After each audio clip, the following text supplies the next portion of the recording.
Hello students. तो आज चलिए हम लोग क्लास स्टार्ट करते हैं अपनी। आज की क्लास में हमारा जो टॉपिक है वो है रिप्रेजेंटेशन ऑफ कॉम्प्लेक्स नंबर्स। ठीक है, कॉम्प्लेक्स नंबर को हम लोग किस तरीके से हम लोग ग्राफिकली रिप्रेजेंट कर सकते हैं। तो देखो बेसिकली जो मेन तरीके होते हैं इसके थ्री मेजर हो सकते हैं कि रिप्रेजेंटेशन होता है। सबसे पहला जो हमारा रिप्रेजेंटेशन होगा वो होता है ज्योमेट्रिकल फॉर्म में। ठीक है, ज्योमेट्रिकल फॉर्म हमारा पहला एग्जाम्पल होता है, इसमें पहला कैटेगरी होती है ज्योमेट्रिकल फॉर्म। ठीक है, सेकंड जो कैटेगरी हमारी आती है वो होती है इसमें ज्योमेट्रिकल के बाद हम लोग देखते हैं वेक्टर फॉर्म में। ठीक है, ज्योमेट्रिकल फॉर्म हो गया, वेक्टर फॉर्म हो गया, और तीसरा होता है जिसको हम लोग बोलते हैं पोलर फॉर्म। ठीक है, पोलर फॉर्म या ट्रिग्नोमेट्रिकल फॉर्म बोलते हैं उसको जनरली, उसको एक और नाम देते हैं हम लोग ट्रिग्नोमेट्रिकल फॉर्म। तो देखो इसमें से अगर हम लोग बात करें अभी अपने प्रेजेंट सिलेबस की 2020-21 जो अभी हमारा सेशन है उसमें सिलेबस और बेसिस सब लोग जानते हैं कि रिडक्शंस हुए हैं कुछ। तो हमारा जो सिलेबस अभी अपडेटेड है उसमें हम लोग को ये दोनों चीज़ें सिलेबस में है इंक्लूडेड, मतलब कि ज्योमेट्रिकल फॉर्म और वेक्टर फॉर्म सिलेबस में हमारे इंक्लूडेड है और पोलर फॉर्म को सिलेबस से एक्सक्लूड कर दिया गया। तो स्टार्ट करते हैं हम लोग ज्योमेट्रिकल और वेक्टर फॉर्म से। पोलर फॉर्म का एक ओवरव्यू मैं आप लोगों को बिल्कुल दूंगा, जरूर दूंगा, क्योंकि ये बहुत जरूरी पार्ट है। ठीक है, पोलर फॉर्म से समझना भी बहुत जरूरी है कॉम्पिटिटिव एग्जाम्स वगैरह के लिए। ठीक है, तो स्टार्ट हम लोग करते हैं अपने पहले टॉपिक से, वो है हमारा ज्योमेट्रिकल फॉर्म। कि ज्योमेट्रिकल फॉर्म बेसिकली होता क्या है। तो ज्योमेट्रिकल फॉर्म का रिप्रेजेंटेशन करने के लिए हम लोग को करना क्या होता है, देखो। ठीक है, ज्योमेट्रिकल फॉर्म में रिप्रेजेंट करने के लिए हम क्या बोलते हैं कि हमारे पास कोई भी कॉम्प्लेक्स नंबर है z = x + i। ठीक है, अब ये जो x + i है, जिस तरीके से देखो क्या होता था कि एक रियल नंबर होते थे हमारे पास, तो उनको हम लोग क्या करते थे, रियल नंबर लाइन पे रिप्रेजेंट करते थे। ठीक है, हमारे पास एक नंबर लाइन होती थी जनरल रियल नंबर लाइन हम इसको बोलते थे। ये एक्स एक्सिस के पैरेलल एक लाइन हम बनाते थे और इस पर हम लोग डिफरेंट नंबर्स को, ये 0 था मान लो तो ये पॉजिटिव इधर से और निगेटिव इधर से, इधर हम लोग रिप्रेजेंट इनको किया करते थे। ये हम लोग जानते हैं ऑलरेडी। ठीक है, तो अब हम लोग करेंगे क्या, बेसिकली यहाँ पर एक कार्टेशियन सिस्टम हम लोग ड्रॉ करते हैं। कार्टेशियन सिस्टम मतलब क्वाड्रेंट्स में कोऑर्डिनेट सिस्टम एक हम लोग इसको यहाँ पर ड्रॉ करते हैं, एक प्लेन ड्रॉ करते हैं हम लोग एग्जैक्टली अगर बोले तो प्लेन किस तरीके से होता है वो प्लेन कुछ इस तरीके से होगा। ठीक है, ये दोनों परपेंडिकुलर लाइन्स है यहाँ पर। ठीक है, इस वाली लाइन को जो एक्स एक्सिस पे, ये एक्स एक्सिस की पैरेलल लाइन है, इसको हम लोग बोलते थे यहाँ पर बोलते हैं रियल एक्सिस। ठीक है, रियल एक्सिस क्यों, क्योंकि जो रियल नंबर वाला पार्ट है, मतलब जो रियल पार्ट होता है किसी भी कॉम्प्लेक्स नंबर का, वो इस एक्सिस पे रिप्रेजेंट किया जाता है। और ये वाली जो एक्सिस है इसको हम लोग बोलते हैं इमेजिनरी एक्सिस। ठीक है, यहाँ पर इमेजिनरी पार्ट जो होगा इस एक्सिस पे उनको रिप्रेजेंटेशन हम लोग करते हैं। ये हमारे पास मान लो आ गया, ये O है, ये एक्स एक्सिस है, ये एक्स डैश मान लेते हैं, ये वाई है और ये वाई डैश है। कुछ इस तरीके से हमारा एक प्लेन ड्रॉ होगा। ठीक है, अब यहाँ पर हम लोग क्या करेंगे कि कोई भी पर्टिकुलर पॉइंट लेते हैं। सपोज हमारे पास क्या है, x + i y है। मैंने क्या बोला कि इस एक्सिस पे जो रियल एक्सिस है उस पे हम लोग रियल नंबर को प्लॉट करेंगे। तो इस कॉम्प्लेक्स नंबर को अगर देखो तो इस कॉम्प्लेक्स नंबर का जो रियल पार्ट है वो क्या है, x है। तो यहाँ पर हम लोग कोई पॉइंट लेंगे जो कि x एक्सिस पे ओरिजिन से x डिस्टेंस पर हो। सपोज वो पॉइंट यहाँ पर है। ठीक है, उसके बाद फिर इमेजिनरी एक्सिस को हम लोग देखेंगे। तो इमेजिनरी एक्सिस पे वैल्यू y है, दैट मीन्स कि इस एक्सिस पे ये वैल्यू y जाएगी। तो कुछ पॉइंट हमारे पास यहाँ पे मान लो ये आ गया। ठीक है, ये x डिस्टेंस हॉरिजॉन्टली ट्रेवल करेगा और y डिस्टेंस वर्टिकली ट्रेवल करेगा। तो ये जो पॉइंट होगा, मान लेते हैं कि ये पॉइंट P है फॉर एग्जांपल। ठीक है, अब ये जो पॉइंट हम लोगों को P मिला है, इस पॉइंट को अगर हम लोग कनेक्ट करें इस तरीके से, तो ये जो OP है ये हमारे, ये क्या हो गया, हमें कॉम्प्लेक्स नंबर को हम लोग इस तरीके से रिप्रेजेंटेशन कर पा रहे हैं। ठीक है, सपोज ये एंगल थीटा मूव कर रहा है, तो ये हो गया हमारे पास थीटा। तो कॉम्प्लेक्स नंबर का रिप्रेजेंटेशन कैसे होगा, कुछ इसी तरीके से होगा ज्योमेट्रिकल फॉर्म में कि एक्सिस के ऊपर x और y एक्सिस है हमारे पास, जो x एक्सिस है वो रियल एक्सिस हो जाती है, y एक्सिस हमारे पास इमेजिनरी एक्सिस होती है। रियल एक्सिस पे रियल वाला पार्ट और इमेजिनरी एक्सिस पे इमेजिनरी वाला पार्ट जो भी होगा पॉइंट, उस पॉइंट को लोकेट करेंगे और फिर ओरिजिन से मैच कर देंगे तो हमारी कॉम्प्लेक्स नंबर का रिप्रेजेंटेशन हो जाएगा। अब ये जो प्लेन होता है, जिस प्लेन पे हम लोग पूरा रिप्रेजेंटेशन कर रहे हैं, इस प्लेन को हम लोग बोलते हैं गॉसियन प्लेन। कई नाम है इसके, जिसको हम लोग गॉसियन प्लेन भी बोलते हैं या आर्गेंड प्लेन भी बोलते हैं। ठीक है, या फिर किसी को कुछ लोग कॉम्प्लेक्स प्लेन भी बोल देते हैं। कई सारे नाम है, ये 3 बेसिकली मेजर नाम है जिससे लोग इसको रिप्रेजेंटेशन करते हैं, या तो गॉसियन प्लेन या ऑर्गन प्लेन या तो कॉम्प्लेक्स प्लेन। अब हम लोग यहाँ पर अगर देखें तो ये जो अगर हम लोग खुद इसको एज्यूम करें, मतलब एग्जामिन करें, तो जो लेंथ ओपी है हमारे पास, जो लेंथ ओपी आ रही है यहाँ पर, ठीक है, जिसको हम लोग रिप्रेजेंट कैसे कर सकते हैं, मॉड ऑफ ओपी से। ये जो मॉड ऑफ ओपी है ये क्या बताता है हमारे पास, मॉड ऑफ जेड, मतलब कि उस कॉम्प्लेक्स नंबर का, जेड कॉम्प्लेक्स नंबर के मॉड्यूलस को रिप्रेजेंट करता है ये जो ओपी की लेंथ है, ठीक है। उसके बाद अगर हम लोग इसको देखें ध्यान से, तो जो ओपी है, अगर हम लोग बात करें ट्रायंगल की, सपोज ये पॉइंट हम लोग ऐसे मैच करते हैं, ये पॉइंट है हमारे पास ए, ठीक है, या फिर इसको ले लो एम। तो ओपीएम ट्रायंगल की अगर हम बात करें, ट्रायंगल ओपीएम की, तो ट्रायंगल ओपीएम में अगर ध्यान से देखो तो ये जो ओपी है, ये इसकी OP square is equal to क्या होगा, पाइथागोरस थ्योरम से OM square plus PM square. OM क्या है हमारे पास, एक्स है और ये वाई है, तो ये हो गया x square plus y square. अच्छा, ये एक्स क्या है हमारे पास, रियल पार्ट ऑफ जेड है, प्लस वाई क्या है, इमेजिनरी पार्ट ऑफ जेड है, और ये आ गया हमारे पास ओपी स्क्वायर। तो अगर हम बात करें यहाँ से ओपी की वैल्यू, तो ओपी की वैल्यू क्या होगी यहाँ से, दैट मीन्स की ओपी जो हो गया वही हमारे पास क्या है, मॉड जेड है, तो मॉड ऑफ जेड की वैल्यू क्या आ गई, अंडर रूट में रियल पार्ट ऑफ जेड का square plus imaginary part of Z का स्क्वायर। और यही हम लोगों ने पढ़ा भी था कि किसी भी का नंबर का अगर हम लोग देखें मॉडुलस तो क्या होता था, अंडर रूट में real part square plus imaginary part square, ये हम लोग ऑलरेडी जानते हैं। तो यहाँ से इस चीज़ को हम लोग डिराइव भी कर सकते हैं कि जो ओपी लेंथ है हमारी, किसी भी प्लेन में रिप्रेजेंटेशन इस तरीके से है, तो मॉडुलस निकालने के लिए कुछ नहीं करना है, बस ओपी की मेजरमेंट हम लोगों को ले लेनी होगी, ठीक है। उसके बाद अब बात आती है कि एंगल जो बन रहा है, तो ये जो एंगल हमारे पास आ रहा है थीटा, ये थीटा क्या है, एंटी क्लॉकवाइज डायरेक्शन में एंगल हम लोग ले रहे हैं, ठीक है। पॉजिटिव डायरेक्शन के साथ जो एक्सिस थीटा है, angle made by anti clockwise angle है, ठीक है, anti clockwise angle made by, इससे कौन एंगल बना रहा है, ये ओपी लाइन बना रहा है, ठीक है। तो मतलब कि कॉम्प्लेक्स नंबर विथ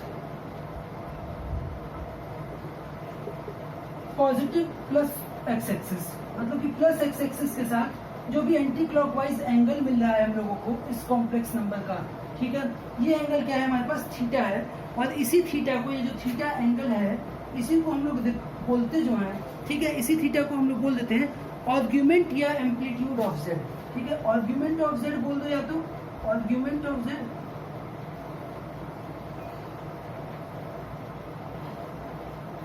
या फिर इसी को बोल देते हैं हम लोग एम्पलीट्यूड ऑफ जेड।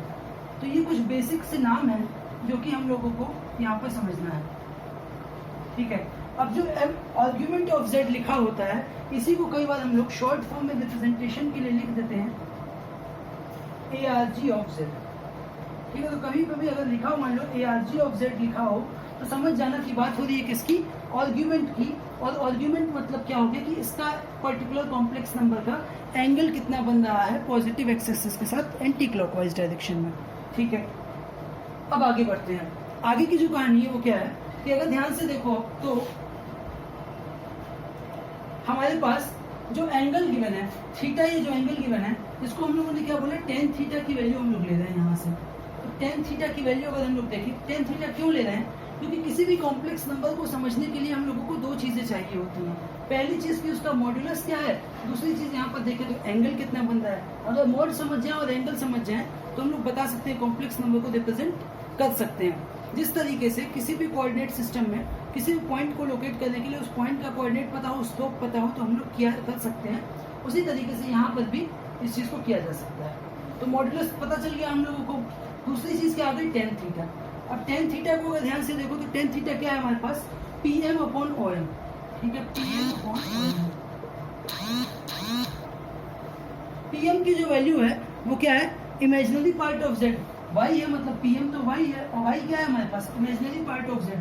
तो हम लोग लिख सकते हैं imaginary part of z upon O M क्या है, ओ एम हमारे पास रियल पार्ट ऑफ जेड है, एक्स मतलब कि रियल पार्ट ऑफ जेड। तो टेन थीटा की वैल्यू हमारे पास आ गई imaginary part of z upon real part of Z.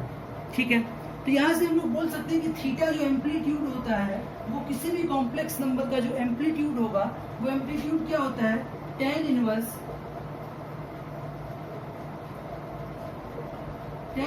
Imaginary part of z upon real part of z.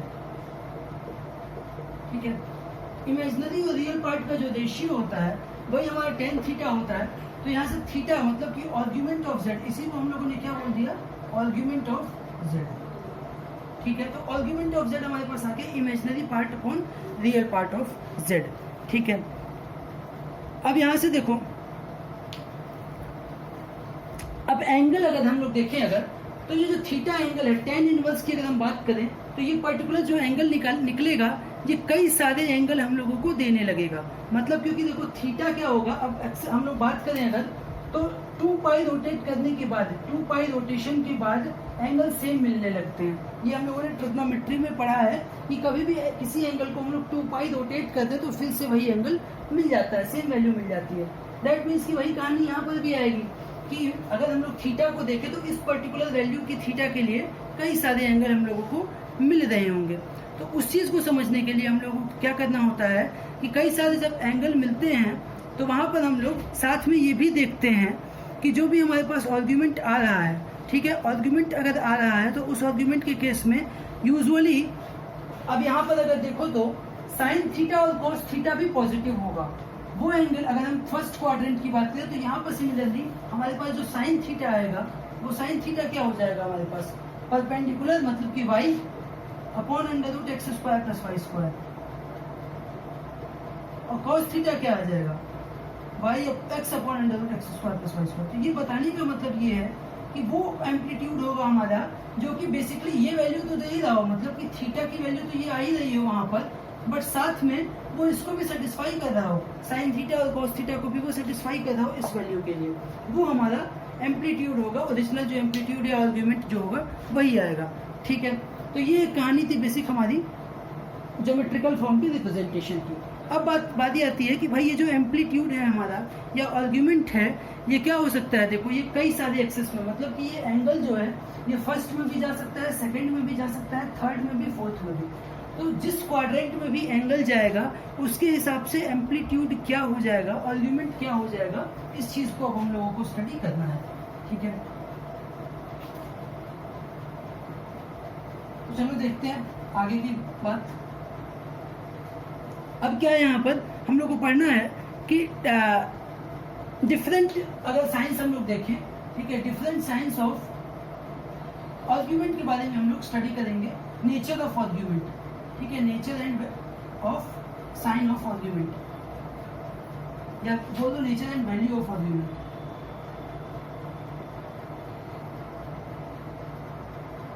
तो वो क्या होगा, सपोज मैंने क्या बोला कि पहला केस क्या है कि जब इमेजिनरी पार्ट और रियल पार्ट दोनों पॉजिटिव है, मतलब रियल पार्ट भी पॉजिटिव और इमेजिनरी पार्ट भी पॉजिटिव, तो जब दोनों ही पॉजिटिव हैं उस केस में क्या बात होगी कि ये फर्स्ट क्वाड्रेंट में लाई करेगा।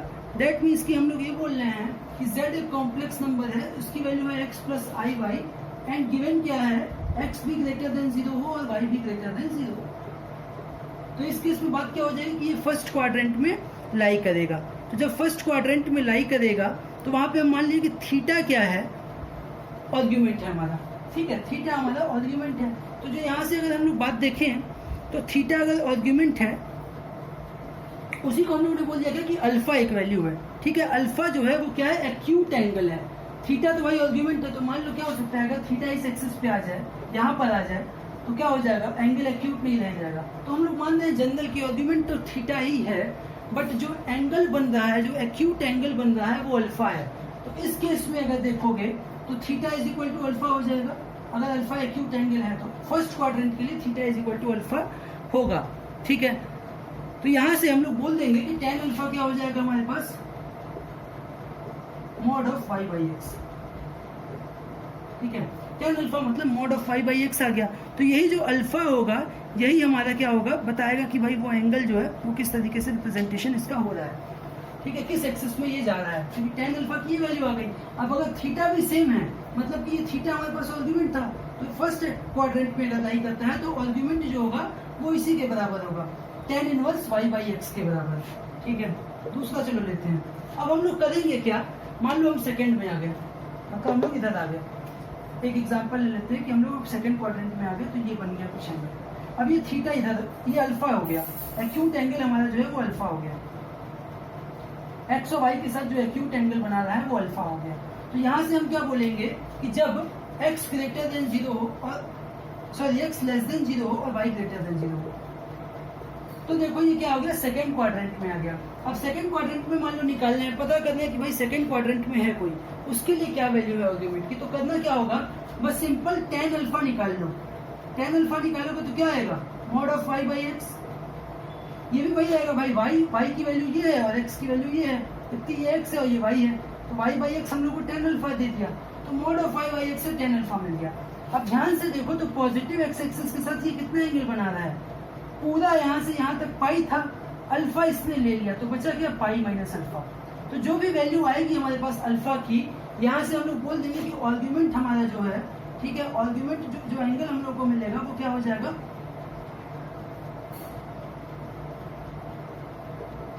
tan inverse pi minus alpha हो जाएगा, ठीक है। तो पाई माइनस अल्फा हमारे पास आ जाएगा, आर्गुमेंट मतलब आ गया, सॉरी आर्गुमेंट मतलब तो ये tan थीटा, ठीक है, तो पाई माइनस अल्फा से हम लोग इसको रिप्रेजेंट करेंगे।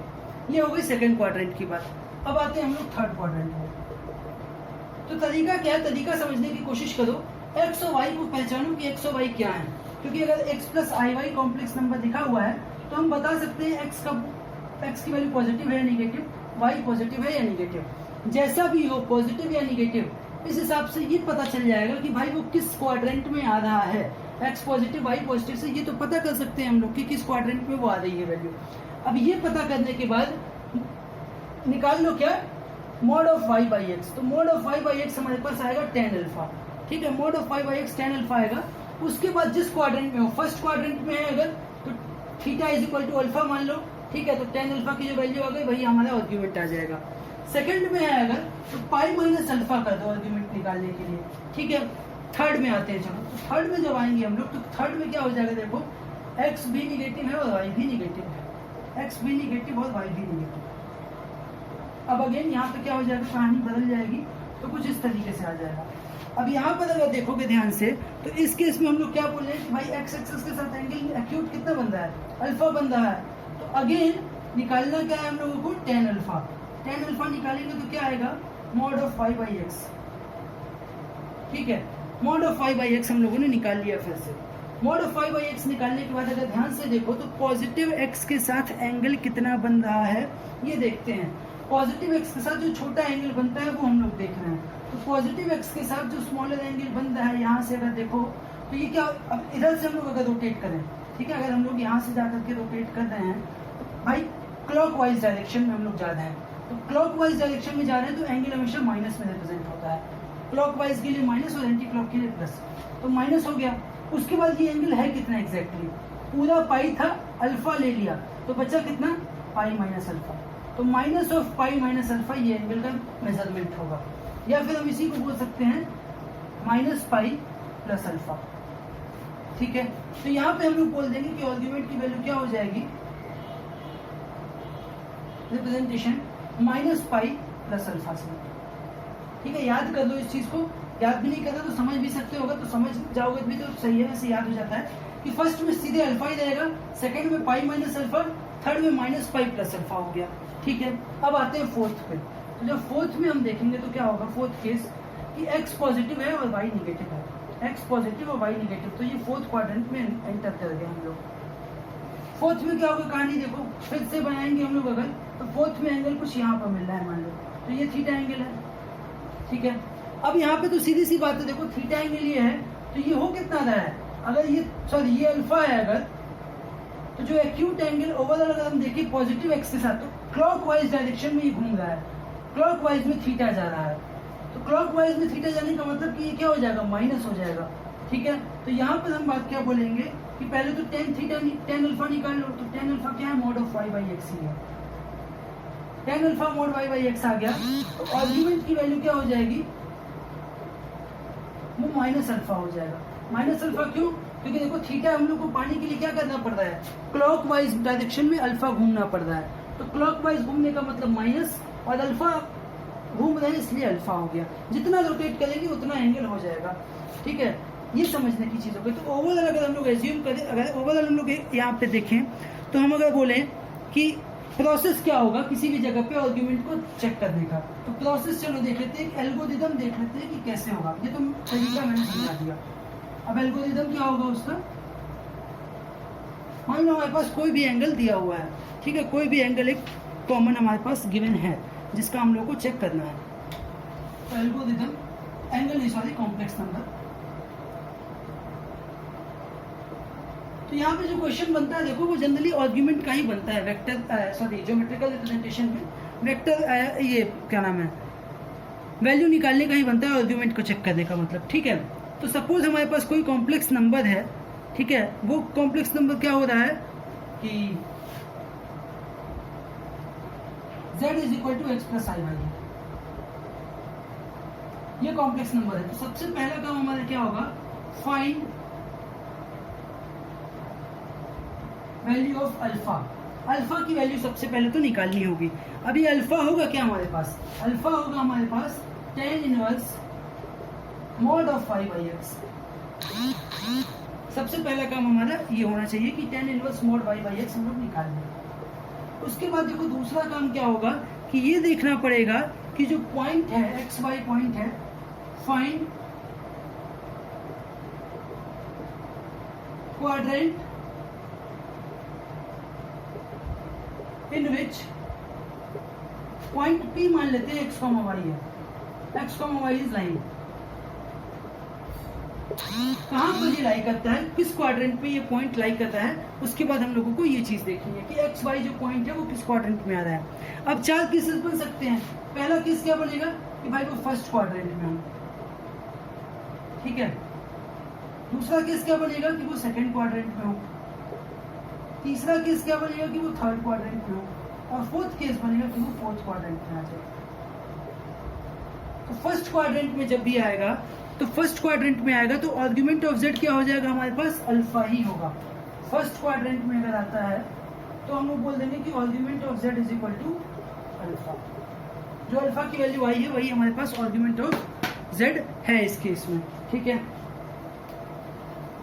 अगर मान लो सेकंड क्वाड्रेंट में आया है तो क्या हो जाएगा हमारे पास, आर्ग्यूमेंट ऑफ जेड की वैल्यू पाई माइनस अल्फा। अगर थर्ड क्वाड्रेंट में आ रहा है तो माइनस पाई प्लस अल्फा। और अगर फोर्थ क्वाड्रेंट में आ रहा है तो आर्ग्यूमेंट क्या हो जाएगा, माइनस अल्फा, ठीक है। ये हमारा एक बेसिक चीज है, बेसिक कॉन्सेप्ट है इस चीज को समझने का कि ये तरीका यही होगा, एल्गोरिथम यही होगा इसको निकालने का। तो अब कुछ क्वेश्चंस देखते हैं जिससे कि हम लोग को समझ में आ जाए कि कैसे ये निकालते हैं हम लोग।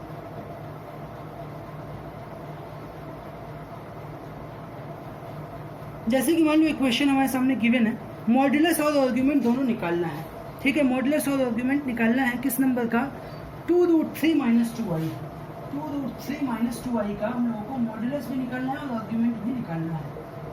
तो कैसे करेंगे, देखो मॉड्यूलस निकालने का मतलब मॉड जेड निकालने का क्या तरीका होता है, अंडर रूट में रियल पार्ट का स्क्वायर, मतलब कि 2√3 का स्क्वायर, फॉर्मूला लिख देता हूँ चलो, रियल पार्ट ऑफ जेड का square plus imaginary part of Z का स्क्वायर, ये होता है फॉर्मूला। मॉड जेड की वैल्यू क्या हो जाएगी, यहाँ से सिंपल है, रियल पार्ट ऑफ जेड क्या है 2√3, तो 2√3 का स्क्वायर कर दो। इमेजिनरी पार्ट क्या है -2, तो प्लस -2 का स्क्वायर कर दो। ये क्या हो जाएगा, 3 × 4 12 हो गया, तो 12 प्लस ये 2 2 4 हो गया, 12 + 4 16 हो गया। तो मॉड ऑफ जेड क्या हो जाएगा, देखो मॉडुलस हमेशा जो मॉड वैल्यू देती है वो क्या होता है, मॉड हमारा क्या बताता है, लेंथ बताता है, ठीक है। तो मॉड हमारा क्या बोला है, लेंथ बता रहा है, इसलिए हमेशा मॉड के हम लोग लेंगे पॉजिटिव वैल्यू लेंगे। ये आ गया 4, मॉड जेड की वैल्यू 4 आ गई, सिंपल। अब इसके बाद क्या करना है हम लोगों को, आर्ग्यूमेंट निकालना है। तो मानते हैं कि let alpha be an angle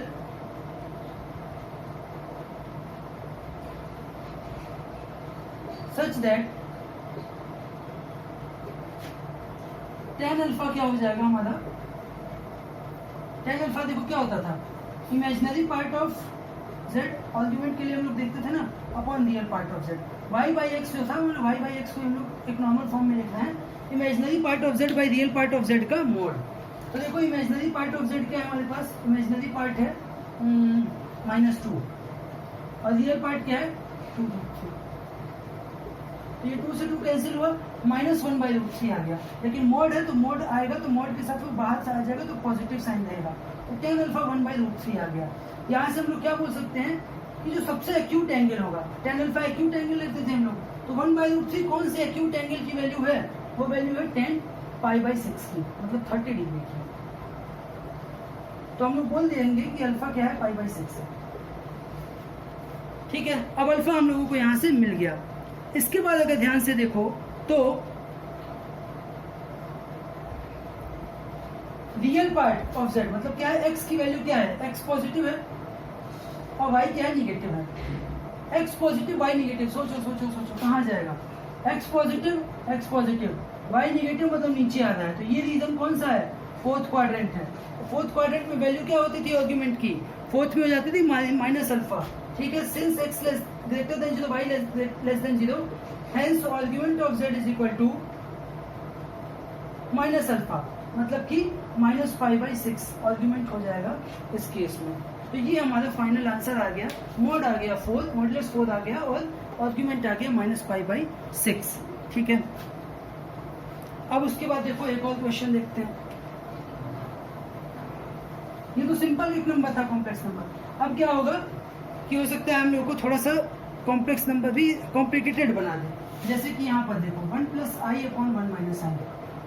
तो इसको करने के लिए कभी भी क्या करते हैं, कॉम्प्लेक्स नंबर अगर इस फ्रैक्शन में दिया हो तो उसको a + ib के फॉर्म में या x + iy के फॉर्म में हम लोग रिप्रेजेंट करते हैं। और वो रिप्रेजेंट करने के लिए क्या करते हैं, कॉन्जुगेट से मल्टीप्लाई एंड डिवाइड। तो z को हम लोग और क्या लिख सकते हैं, इसी को हम लोग लिख सकते हैं 1 + i अपॉन 1 - i, और 1 - i के मतलब कॉन्जुगेट से, मतलब कि 1 + i से मल्टीप्लाई करेंगे ऊपर नीचे। ठीक है, तो 1 + i से चलो मल्टीप्लाई कर दिया। ये वैल्यू ऊपर क्या आएगी, न्यूमरेटर में 1 + i होल स्क्वायर, डिनोमिनेटर में क्या हो जाएगा a + b a - b, तो a square minus i square मतलब b स्क्वायर। ठीक है, एक्सपेंड करो तो 1 हो जाएगा, प्लस i स्क्वायर हो गया, प्लस 2i हो गया, अपॉन यहाँ पे देखो 1 और 1 कितना हो गया, ये 1 हो गया, और i स्क्वायर की वैल्यू होती है -1। तो -1 और -1 के साथ माइनस जाएगा तो प्लस हो जाएगा, तो ये वैल्यू आ जाएगी 1 + 1 दैट इज 2। ऊपर देखोगे न्यूमरेटर में तो i स्क्वायर की वैल्यू -1 होती है, तो 1 - 1 कैंसिल हो गया, बचा क्या 2i upon 2 that means i। तो कॉम्प्लेक्स नंबर हमारे पास क्या आ गया, i बच रहा है हमारे पास, सीधे z की वैल्यू क्या आ गई, i आ गई यहाँ से। ठीक है, अब क्या करना होगा हम लोगों को, इसको हम लोग i को बोल सकते हैं क्या है, 0 + 1i है। ऐसा क्यों लिखा, ताकि हम लोग को x y की वैल्यू पता चले, क्लियरली सामने दिख जाए। ठीक है, तो मैंने क्या किया, z की वैल्यू है i आ रहा था तो उसको 0 + 1i लिख दिया। ठीक है, अब यहाँ से देखो मॉड z क्या होगा, मॉड z का मतलब होता है under root real part of z square. तो बेसिक फॉर्मूला है वो याद रखो, मॉड वैल्यू मतलब imaginary square plus real part square. अब यहाँ पे अगर ध्यान से देखोगे तो रियल पार्ट ऑफ z क्या है, 0, 0 का स्क्वायर हो गया 0, और इमेजिनरी पार्ट है 1, तो 1 का स्क्वायर 1 हो गया, तो √1 की वैल्यू 1 आ गई। तो मॉड z हमारा क्या मिल गया, यहाँ से सिंपली 1 आ गया। अब क्या करेंगे हम लोग, एम्पलीट्यूड निकालना है। तो एम्पलीट्यूड निकालने के लिए क्या करेंगे, सीधे से पहले तो अल्फा एंगल मानेंगे, tan अल्फा निकालेंगे। tan अल्फा मतलब क्या होता है, मॉड में imaginary part upon real part, imaginary upon real. अब इमेजिनरी यहाँ पर क्या है देखो, तो इमेजिनरी पार्ट हमारा 1 है। ठीक है, इमेजिनरी पार्ट है 1 और रियल पार्ट है 0, तो ये क्या आ गया 1/0 आ गया, मतलब कि डिफाइन नहीं है, ठीक है। तो tan अल्फा यदि आ गया तो देखो 0 से 90 के बीच में किस एंगल में ऐसा आता है, 0 से 90 के बीच में कब होता है ऐसा, जबकि अल्फा क्या हो, π/2 हो, 90 डिग्री पे होता है, tan 90 डिग्री के लिए नॉट डिफाइंड होती है, ठीक है। तो अल्फा क्या आ गया हमारे पास, π/2 आ गया, अल्फा π/2 हो गया, ठीक है। अब यहाँ से देखो ध्यान से, हम लोग देख रहे हैं कि x क्या ग्रेटर देन 0 है, y भी ग्रेटर देन 0 है। तो x greater than 0, y greater than 0 का मतलब क्या, सोचो, x greater than 0, y greater than 0, first quadrant. तो फर्स्ट क्वाड्रेंट है तो आर्ग्यूमेंट क्या हो जाएगा, argument of z is equal to alpha ही हो जाएगा, तो मतलब कि π/2 आ गया वैल्यू। तो यहाँ पे आर्ग्यूमेंट क्या आ गया, π/2 और मॉड है 1। अब देखो इस क्वेश्चन को डायरेक्टली अगर सोचना हो, डायरेक्टली देखना हो बिना इतना कैलकुलेशन किए, तो डायरेक्टली भी सोच सकते हो। कैसे सोच सकते हो, ध्यान देना, क्या हो रहा है कि बोल क्या रहा है, आई है कॉम्प्लेक्स नंबर हमारे पास, आई है सिंपल, मतलब कि सीधी सी बात, इमेजिनरी रियल एक्सिस पे कुछ नहीं मूव कर रहा है, 0 है, खाली इमेजिनरी पे कितना जा रहा है, जितना इमेजिनरी पार्ट होगा, इमेजिनरी पार्ट 1 है, मतलब कि 1, ये यहाँ तक जा रहा है बस। तो यही हमारा कॉम्प्लेक्स नंबर है, ये ओ हो गया, ये ए हो गया। तो सीधी सी बात है, अगर इस लाइन को देखोगे तो ये लाइन कितना एंगल बना रही है एक्स एक्सिस के साथ, ये 90 डिग्री मतलब π/2 एंगल बना रहा है एंटी क्लॉक डायरेक्शन में। तो एम्पलीट्यूड क्या हो जाएगा, इसका आर्ग्यूमेंट क्या हो जाएगा, π/2 हो जाएगा। डायरेक्टली ऐसे ग्राफ से भी देख सकते हैं हम लोग, ठीक है। तो ये लेक्चर था हमारा आज का, होपफुली आपको ये चीज़ें समझ में आई होंगी ज्योमेट्रिकल रिप्रेजेंटेशन के बारे में। नेक्स्ट क्लास में हम लोग वेक्टर रिप्रेजेंटेशन को पढ़ेंगे कि वेक्टर रिप्रेजेंटेशन किस तरीके से किया जाता है। अगर ज्योमेट्रिकल समझ में आ गया है तो वेक्टर या पोलर समझने में ज़्यादा टाइम नहीं लगेगा, क्योंकि चीज़ें यहीं से निकल करके होती हैं, ठीक है। थोड़ा बहुत स्लाइटली चेंज होता है, बस पैरामीटर्स चेंज हो जाते हैं, बाकी सारा तरीका यही होगा। अगर ये समझ में आ गया तो बाकी चीज़ें बहुत आसान होने वाली हैं, ठीक है। So that's all for today, thank you.